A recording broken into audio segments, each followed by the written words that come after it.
नमस्कार साथियों, स्वागत है आपका आरपीएससी गुरुजी यूट्यूब चैनल पर। हम जून 2025 की अंतर्राष्ट्रीय क्रोनोलॉजी देख रहे थे। इसमें साथियों हमने देख लिया मासिक घटनाओं का सार संग्रह, अंतर्राष्ट्रीय परिदृश्य, राष्ट्रीय परिदृश्य। आज हम इस वीडियो में देखेंगे अंतरिक्ष एवं रक्षा प्रौद्योगिकी के बारे में। तो आइए शुरू करते हैं अंतरिक्ष एवं रक्षा प्रौद्योगिकी। पहला टॉपिक, इसरो का PSLV C61 या EOS-09 मिशन एस्पल 18 मई 2025 को इसरो द्वारा 101वां मिशन PSLV C61 या EOS-09 श्रीहरिकोटा सतीश धवन अंतरिक्ष केंद्र के पहले लॉन्च पैड PLF से लॉन्च किया गया, लेकिन तीसरे चरण में तकनीकी खराबी के कारण मिशन असफल रहा। इस मिशन का उद्देश्य पृथ्वी अवलोकन उपग्रह EOS-09 को सन सिंक्रोनस पोलर ऑर्बिट SSPO में स्थापित करना था। लॉन्च वाहन कौन सा था? PSLV C61, जो पोलर सैटेलाइट लॉन्च व्हीकल की 63वीं उड़ान और XL कॉन्फ़िगरेशन में 27वीं उड़ान थी। PSLV एक 4 चरण वाला रॉकेट है जिसमें ठोस और तरल ईंधन शामिल है। EOS-09 पृथ्वी अवलोकन उपग्रह है जिसका वजन 1696.24 किलोग्राम था। यह एक दोहराव उपग्रह था जो रीसेट 1 हेरिटेज बेस पर आधारित था। अगला टॉपिक, आंध्र प्रदेश में नया मिसाइल परीक्षण केंद्र। आंध्र प्रदेश के कृष्णा जिले के नाग्यालंका क्षेत्र में रक्षा अनुसंधान एवं विकास संगठन DRDO द्वारा एक नया मिसाइल परीक्षण केंद्र स्थापित किया है, जिसे नवदुर्गा मिसाइल परीक्षण रेंज नाम दिया है। इस परियोजना की आधारशिला प्रधानमंत्री नरेंद्र मोदी ने 2 मई 2025 को रखी थी। लागत आएगी 1460 करोड़ रुपए। यह केंद्र DRDO के बैलिस्टिक मिसाइल रक्षा प्रणाली BMD के फेज 2 के तहत विकसित किया जा रहा है। लंबी दूरी की इंटरसेप्टर मिसाइल के परीक्षण के लिए यह काम में लिया जाएगा। नाग्यालंका क्षेत्र बंगाल की खाड़ी के तट पर स्थित है, जो समुद्री परीक्षणों के लिए उपयुक्त है।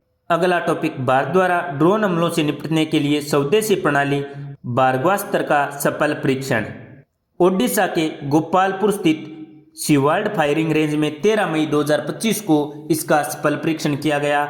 भार्गवास्त्र एक multi layer anti drone system है जो खास तौर पर छोटे और झुंड में आने वाले ड्रोन्स को तबाह करने के लिए तैयार किया गया है। 3 परीक्षण किए गए जिसमें 4 माइक्रो रॉकेट दागे गए। 2 परीक्षणों में एक रॉकेट दागा गया, जबकि तीसरे परीक्षण में साल्वो मोड में 2 सेकंड के अंतराल में 2 रॉकेट दागे गए। सभी रॉकेटों ने लक्ष्य को सटीकता से भेदा और तकनीकी मानकों को पूरा किया। भार्गवास्त्र को solar defence and aerospace limited SDAL द्वारा डिजाइन और विकसित किया गया है। यह लगभग 2.5 किलोमीटर की दूरी तक के लक्ष्य को भेदने में सक्षम है। प्रणाली का नाम भगवान परशुराम के शक्तिशाली भार्गव अस्त्र से प्रेरित है। अगला टॉपिक, DRDO और नौसेना ने किया मल्टी इन्फ्लुएंस ग्राउंड माइन का सफल परीक्षण। 5 मई 2025 को मल्टी इन्फ्लुएंस ग्राउंड माइन यानी MIGM, यह आधुनिक समुद्री बारूदी सुरंग है। इसका विकास नौसेना विज्ञान एवं प्रौद्योगिकी प्रयोगशाला विशाखापत्तनम द्वारा DRDO की निम्न प्रयोगशाला के सहयोग से किया गया। High energy materials research laboratory Pune और terminal statistic research laboratory Chandigarh MIGM को भारतीय नौसेना की क्षमता को बढ़ाने के लिए डिजाइन किया गया। भारत डायनेमिक्स लिमिटेड विशाखापत्तनम और अपोलो माइक्रोसिस्टम्स लिमिटेड हैदराबाद द्वारा इसका उत्पादन किया जाएगा। तैनात होने के बाद MIGM भारतीय समुद्री क्षेत्र में दुश्मन के जहाजों और पनडुब्बियों की घुसपैठ के खिलाफ एक शक्तिशाली निवारक के रूप में काम करेगा। अगला टॉपिक, देश में 5वीं पीढ़ी के लड़ाकू विमान निर्माण को मंजूरी दी है। अमेरिका को यानी एडवांस मीडियम कॉम्बैट एयरक्राफ्ट को 27 मई 2025 को रक्षा मंत्री राजनाथ सिंह ने इसे हरी झंडी दिखाई। वैमानिक विकास एजेंसी ADA निजी और सार्वजनिक क्षेत्रों की कंपनियों के साथ इसे लागू करेगी। प्रोटोटाइप की पहली उड़ान 2027 में और वायुसेना में 2030 तक शामिल होने की संभावना है। 2 चरण होंगे। MK1 GE 414 इंजन के साथ और MK2 स्वदेशी इंजन और उन्नत AI तकनीक के साथ। मेक 1.8 से अधिक गति होगी, 1000 किलोमीटर की उड़ान क्षमता होगी, स्टेल्थ टेक्नोलॉजी और हवा जमीन स्टेल्थ मिसाइलें दागने में सक्षम होगा। 15,000 करोड़ रुपए की इस परियोजना को अप्रैल 2024 में मंजूरी मिली थी। वर्तमान में केवल 3 देश हैं, USA जिसके पास F-22 और F-35, चीन जिसके पास J-20 और रूस जिसके पास Su-57 5वीं पीढ़ी के स्टील्थ लड़ाकू विमान हैं। अगला टॉपिक पारंपरिक रूप से निर्मित INSV कौंडिन्य भारतीय नौसेना में शामिल हो गया है। 21 मई 2025 को करवार नौसेना बेस में। यह क्या है? एक सिले हुए जहाज हैं। 5वीं शताब्दी के अजंता चित्रों पर आधारित हैं। इसका नाम महान नाविक कौंडिन्य के नाम पर रखा गया है। संस्कृति मंत्रालय, नौसेना और हौदी इनोवेशन की साझेदारी में जुलाई 2023 में यह परियोजना शुरू की गई थी। इस परियोजना में कोयर रस्सी, नारियल फाइबर और प्राकृतिक राल से सिलाई की गई है। पालों पर गंड बैरुंड और सूर्य की आकृतियां, धनुष पर सिंह यल्ली, डेक पर हड़प्पा शैली का पत्थर का लंगर है। यह गुजरात से ओमान तक प्राचीन व्यापार मार्ग पर यात्रा करेगा। अगला टॉपिक, GRSI ने नौसेना को सौंपा पहला पनडुब्बी रोधी सोलो वाटर युद्धक जहाज।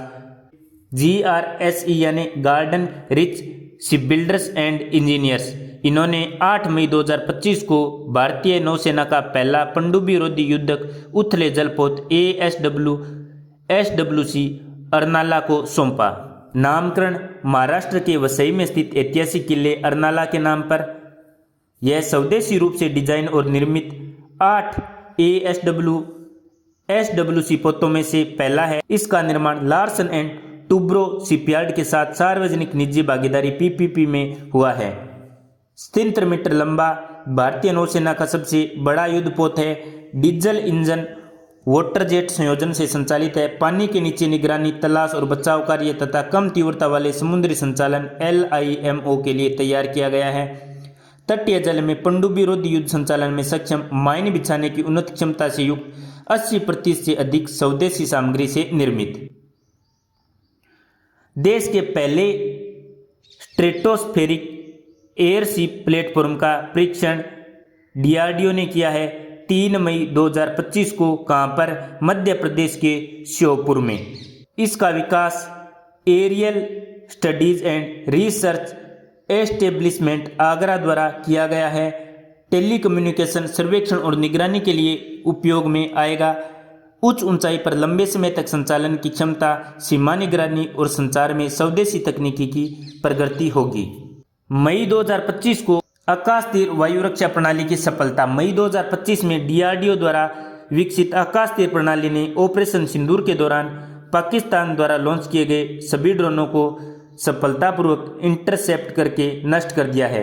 प्रोजेक्ट कुसा स्वदेशी लंबी दूरी की वायु रक्षा प्रणाली है। BEL भारत इलेक्ट्रॉनिक लिमिटेड द्वारा विकसित की गई है। प्रोजेक्ट कुसा प्रणाली रूसी S-400 के समान एक स्वदेशी लंबी दूरी की सतह से हवा में मार करने वाली मिसाइल प्रणाली है। इसका प्रोटोटाइप अगले 12 से 18 महीनों में तैयार होने की संभावना है। लखनऊ में ब्रह्मोस एकीकरण और परीक्षण सुविधा केंद्र का उद्घाटन 11 मई 2025 को रक्षा मंत्री राजनाथ सिंह ने किया। प्रारंभ में 80 से 100 ब्रह्मोस मिसाइलें प्रतिवर्ष और भविष्य में 100 से 150 ब्रह्मोस नेक्स्ट जनरेशन मिसाइल उत्पादित की जाएंगी। लागत है लगभग 300 करोड़ रुपए। कोसमोस 482 का पृथ्वी पर पुनः प्रवेश। कोसमोस 482 क्या है? एक सोवियत युग का अंतरिक्ष यान था जिसे 31 मार्च 1972 को शुक्र मिशन के लिए लॉन्च किया गया था, लेकिन रॉकेट की खराबी के कारण पृथ्वी की कक्षा से बाहर नहीं जा सका। 53 वर्षों तक पृथ्वी की कक्षा में चक्कर लगाने के बाद इसका पुनः प्रवेश 10 मई 2025 को हुआ, जो संभवतः बिना किसी नुकसान के हिंद महासागर में गिर गया। चंद्रयान 3 की वह लैंडिंग साइट कौन सी है जहां वैज्ञानिकों ने 4.3 अरब वर्ष पुराने पदार्थ की मौजूदगी का पता लगाया है? उल्कापिंड की टक्कर से आया था, उसका नाम है Shiv Shakti point. James Webb telescope द्वारा खोजा गया सबसे ठंडा एक्सोप्लैनेट जो एक मृत तारे की परिक्रमा कर रहा है 1856 534 बी। यह -125 फ़ारेनहाइट तापमान पर ठंडा है। भारत अपने पायलटों की ट्रेनिंग के लिए अगली पीढ़ी के किस स्वदेशी इलेक्ट्रिक एयरक्राफ्ट को बनाने की तैयारी में है? तो सही उत्तर है ई हंसा। तो साथियों, अंतरिक्ष एवं रक्षा प्रौद्योगिकी में इतना ही। अगले वीडियो में देखेंगे आर्थिक परिदृश्य के बारे में। आपको वीडियो कैसा लगा नीचे कमेंट में अवश्य बताएं। यदि आपने अभी तक आरपीएससी गुरुजी यूट्यूब चैनल को सब्सक्राइब नहीं किया है तो जल्दी से सब्सक्राइब अवश्य करें। यदि आपने अभी तक आरपीएससी गुरुजी टेलीग्राम चैनल ज्वाइन नहीं किया है तो जल्दी से जाकर टेलीग्राम पर आरपीएससी गुरुजी 1997 नाम से टेलीग्राम चैनल सर्च करें और जल्दी से ज्वाइन कर लें। अगले वीडियो में मिलेंगे आर्थिक परिदृश्य के साथ। धन्यवाद। जय हिंद, जय भारत।